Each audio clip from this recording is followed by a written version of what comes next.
Сайн мэцааны үзэгчтэй сууя байна. Өнөөдөр би таныг уншиж үзүүлчихье.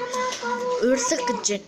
Дэлхийн нийтэд хурдтай дарахж байгаа шинэ төрлийн коронавирус буюу COVID-19-ийн халдварын эрсдлээс урьдчилан сэргийлэх тэл хичээл захим сургалтын үйл ажиллагаанд дэмжлэг үзүүлж дараах чиглэлээр хамтран ажиллахыг эцэг их асран хамгаалагч харгалзан дэмжих шунаар хандан уриалж байна.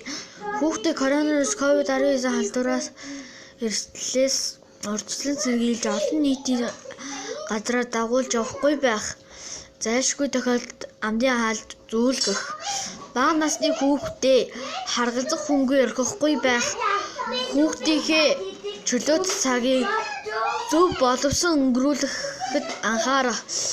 Хүүхдэд зориулсан шинжлэх ухаан, танин мэдэхүйн нэвтрүүлэг, соёл хүмүүжлийн талаар мэдээлэл зөвлөгөөг хамтдаа үзэж сонсож байх.